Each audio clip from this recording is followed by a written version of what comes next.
Hello students, welcome to EPG Pathshala. I am Dr. Ayushi Paliwal from University of Delhi. So students, today we are going to discuss about the module Stellar Spectra and Stellar Classification 2 from the paper Astronomy and Astrophysics. So students, let us see what we are going to learn in this module. First, we will appreciate that 8 major spectral classes cannot explain all the diverse stellar spectra.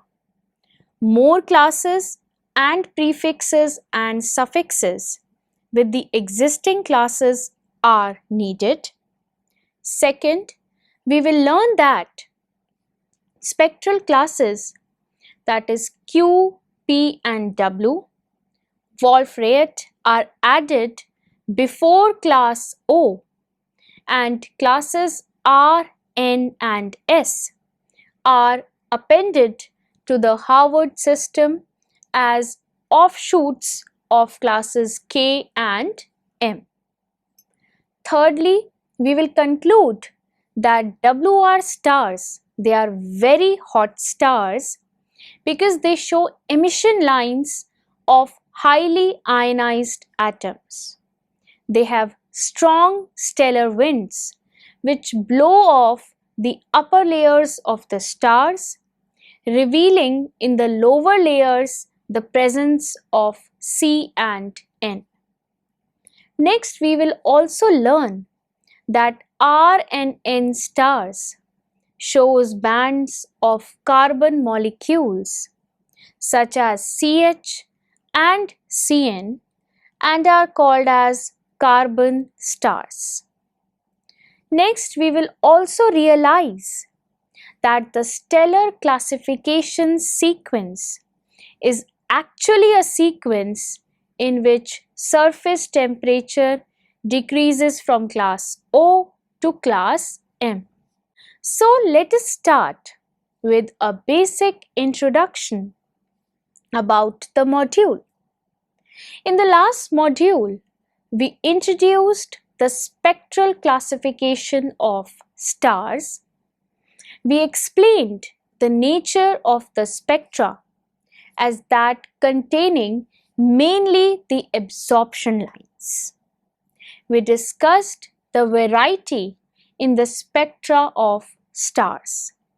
Even within the variety, it was possible to discern the pattern. So there are stars with a very few lines. On the other hand, there are stars with huge number of lines and molecular bands. So on the basis of increasing complexity in the stellar spectra, Annie Cannon was able to devise a simple classification scheme known as Harvard Stellar Classification System. So there are 7 major classes: O, B, A, F, G, K and M. They were identified on the basis of their spectra. Each major class was subdivided into 10 subclasses. For example, A0 is followed by F0, which in turn followed by F2. So it was pointed out that the stars belonging to the first 3 major classes, that is the classes O, B and A, are called as early type stars, while the stars belonging to the last 4 major classes are referred as the late type stars. So stellar spectra are much more diverse than we have studied so far. We now dwell upon this complexity. Later, following M.N. Saha, we will attempt to account for the classification scheme. Wolf-Rayet stars. The classes placed before O are Q, P and W, all hot stars showing emission lines. P stands for planetary nebula, believed to be the stage in the evolution of a star just before it becomes a white dwarf star. W stars are Wolf-Rayet stars, named after the two French astronomers who studied them. The Wolf-Rayet stars show in their spectra broad and intense emission lines of ionized carbon, nitrogen, and helium. So this figure shows the spectra of Wolf-Rayet star WR137. And notice that the intention emission lines of ionized carbon, they are very intense. Wolf-Rayet stars are very hot stars and their surface temperature ranges from 30,000 Kelvin to 50,000 Kelvin approximately. These stars are very luminous. The mean absolute magnitude is around -5. They are about 10 times as massive as the Sun. The stars of this mass tends to have very strong stellar winds. These winds blow away as much matter as 10 to the power -4 solar mass per year, leaving behind a thin atmosphere through which we are able to observe the central region of the star. This region is rich in carbon and nitrogen. It appears therefore that the Wolf-Rayet stars are helium-burning stars, second stage after hydrogen burning, producing carbon and nitrogen, whose lines we see in their spectra. The central temperatures may be of the order of 10 to the power 8 Kelvin. Clearly, Wolf-Rayet is a stage in which the evolution of a star lasting a few 100,000 years. Helium burning. So this figure shows that after the hydrogen burning in the core of the star is completed, the temperature rises to 10 to the power 8 Kelvin, and at this temperature helium burning can commence to supply the energy needed by the star to radiate from the surface. At this temperature, helium burning becomes possible and helium reactions produce carbon, oxygen, neon, etc. Scheme of prefixes and suffixes to denote the special characteristics of the spectra.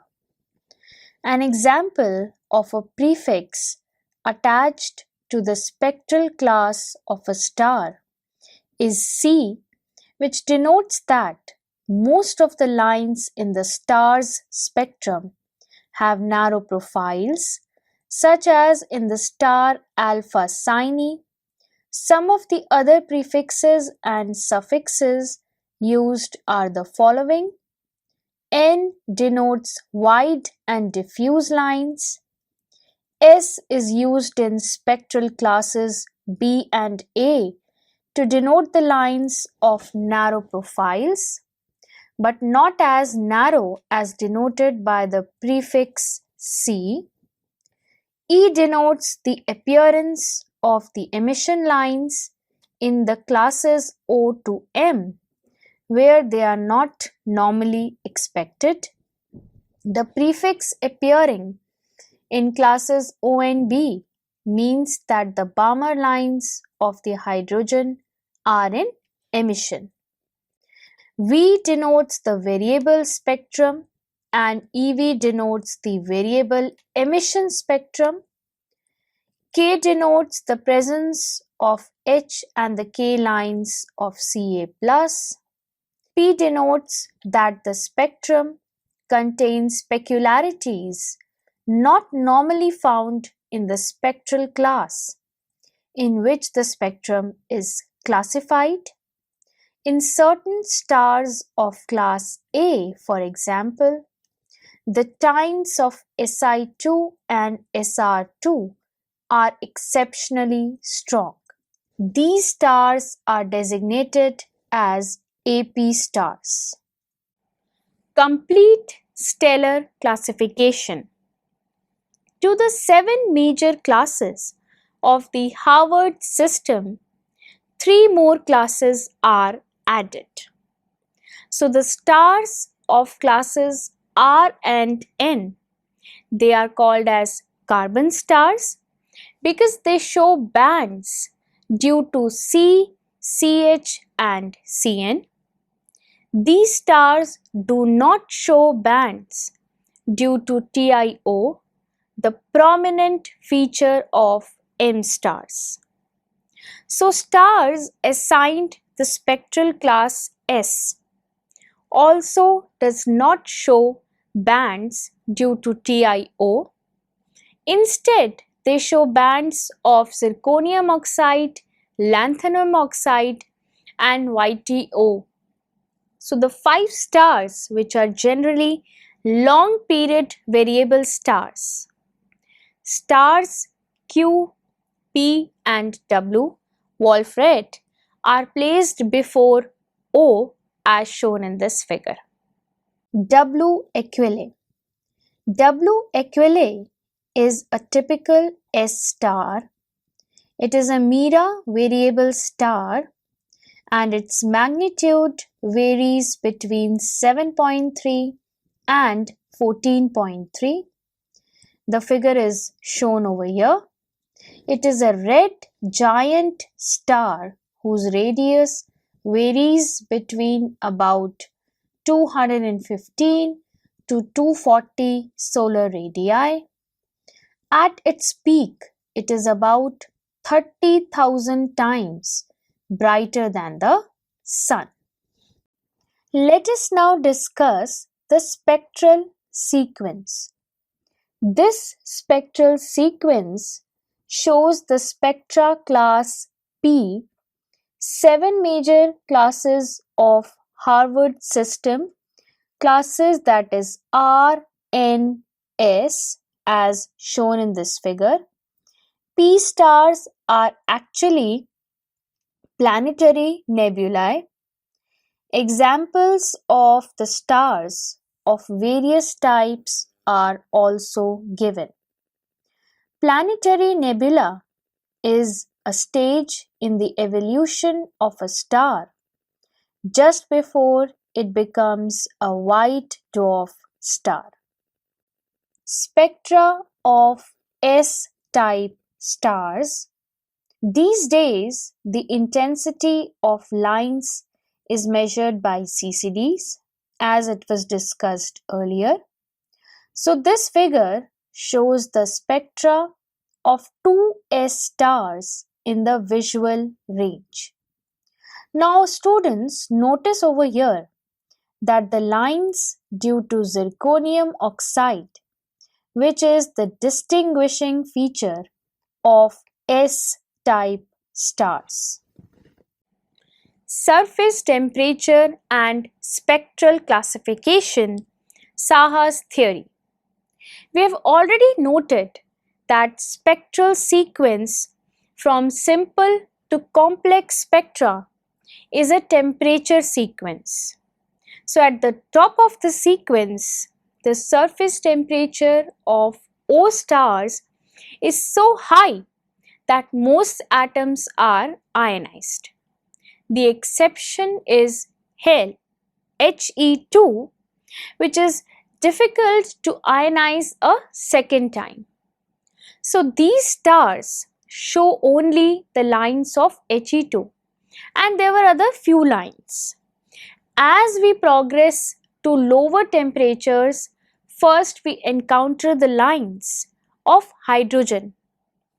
Class A, which has high ionization potential, and then ionized metal atoms, classes F, G and K. So at still lower surface temperatures, even metal atoms cannot be ionized. So we have neutral metal atoms. In classes K and M, the surface temperatures are so low that even the molecules cannot be dissociated. So in the spectra of these classes, we have molecular lines in addition to the host of neutral atom lines. M.N. Saha grasped the true meaning of the spectral sequences. He pointed out that the ionization process is like a chemical reaction and is subjected to the same conditions of equilibrium as is a chemical reaction. So, the motion leads, this notion basically leads immediately to relative numbers of atoms in various stages of ionization existing in equilibrium at a given temperature. Since the intensity of an absorption line is proportional to the number of atoms which can absorb radiation corresponding to this line, and this number being a function of temperature, the intensity of various lines is obtained as a function of temperature. This then allows us to understand the spectral classification based on surface temperature of stars. LTE and Boltzmann law of population of excited atomic states. Now consider an assembly of various kinds of non-interacting or weakly interacting particles in statistical equilibrium at a certain temperature T. This implies that the assembly is in thermodynamic equilibrium TE. So TE implies thermal, mechanical and chemical equilibria. However, as we shall discuss later, these conditions are not generally satisfied in stars. The conditions may be very close to TE, and we may assume that TE exists. Such equilibrium is termed as local thermodynamic equilibrium, LTE, which we will discuss it. So students, the number of particles of a given kind in energy range E and E plus dE is given by the usual distribution law, that is dN equal to dG divided by exponential of minus mu minus E by kT minus plus 1. So here dG is the statistical weight or the number of possible quantum states of a single typical particle of the chosen kind between energies E and E plus dE. So for a non-interacting system, the kind assumed here, the quantum states of a particle of the chosen kind can be enumerated as if the particles of other kinds were not present. The negative sign in the denominator of the above equation is for bosons, which is the particles with spin 0 and integral spins, while the plus sign is for fermions, the particles with spins odd multiples of half. and here the quantity mu is the chemical potential, and in the case of fermions, mu by kT equal to eta, which is nothing but the degeneracy parameter. So when eta is greater than 1, then the system is said to be highly degenerate, and when minus eta is very much greater than 1, then the system is non-degenerate. In the non-degenerate case, 1 in the denominator of the above equation may be dropped and the distribution becomes dN equal to dG multiplied by e to the power eta multiplied by e to the power minus e by kT. If the particles are atoms, then dG equal to J equal to 2J plus 1, where J is the total angular momentum of the atom in the energy level of energy E. For hydrogen-like atoms in the quantum state N, this dG equal to 2n square.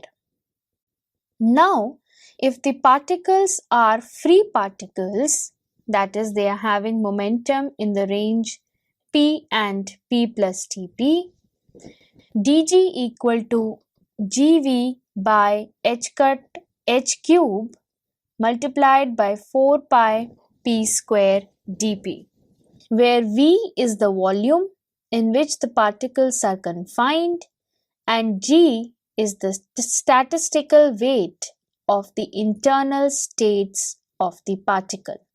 So now, for example, the particle has spin s, then G equal to 2s plus 1. If the particles are photons, then G is equal to 2, corresponding to the two states of polarization. If the particles have spins aligned in a certain direction, or if the photons are polarized, then G equal to 1. Now, for the particles per unit volume in the momentum range p and p plus Tp, after substituting the values of dG, we get dN equal to G multiplied by 4 pi p square dP by h cube multiplied by e to the power eta multiplied by exponential minus p square by 2 mkt, which is the well-known Maxwell distribution law. Now coming back to the equation of the dN, then the ratio of the atoms per unit volume in the jth state of excitation to the unexcited atoms in the same state of ionization, say ith, is given by Nij by Ni1 equal to Gij by Gi1 multiplied by exponential minus chi ij by kT, where chi ij is the excitation potential. And this equation is the Boltzmann law of population of excited atomic states. Fraction of excited atoms.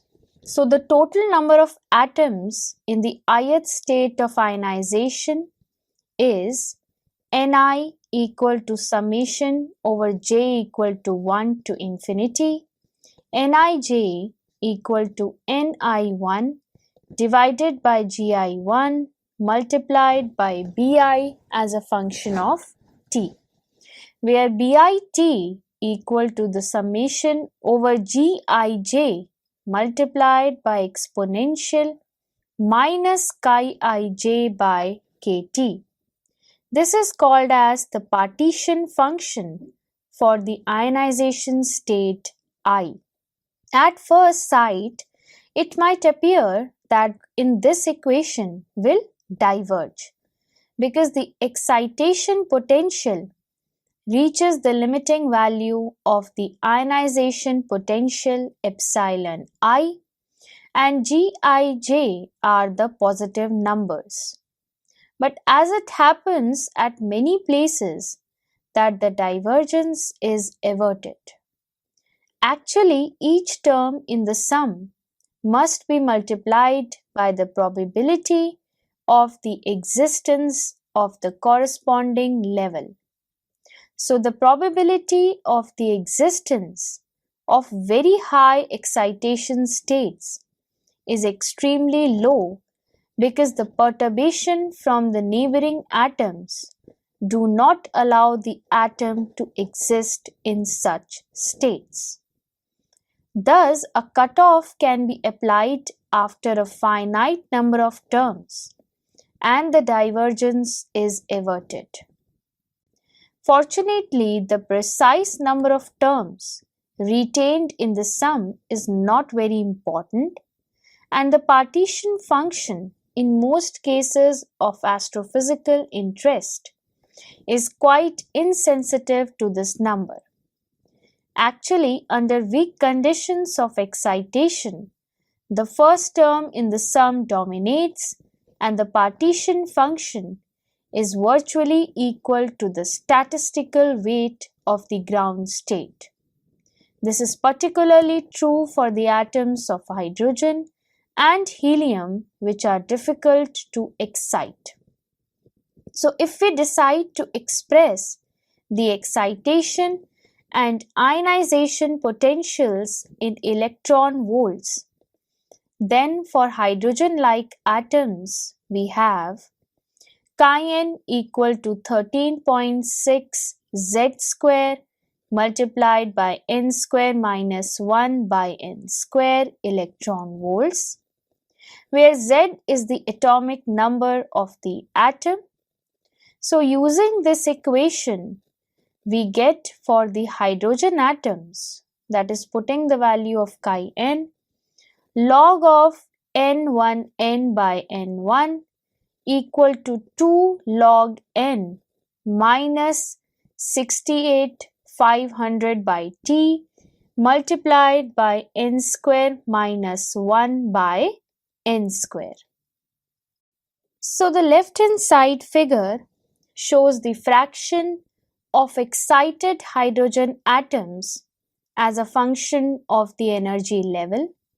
Now notice over here that there is a decrease in the fraction of excited hydrogen atoms with increasing energy level N, and here the temperature was kept fixed at 11,000 Kelvin. Whereas the right hand side figure shows the fraction of excited hydrogen atoms as a function of the surface temperature for energy level N equal to 2.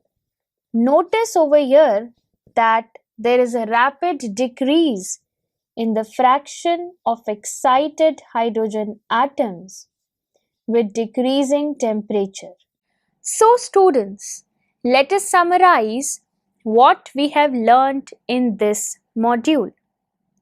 Because of very high diversity in stellar spectra, all spectra cannot be accommodated in the 8 major classes of the Harvard system. Classes Q, P and W, Wolf-Rayet, are added before the class O. Wolf-Rayet stars are very hot stars and contains broad and intense emission lines. The mass of these stars is around 10 molar mass. These stars have very strong winds.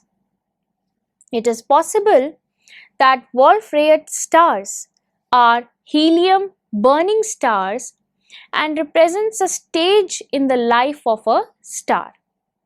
There are several suffixes and prefixes which are used to denote the spectral characterization of stars. A few late type stars are distinguished by strong bonds of, or basically the bands of C, CH and Cn, but not of TiO. These stars are classified as R and N stars and are called as carbon stars.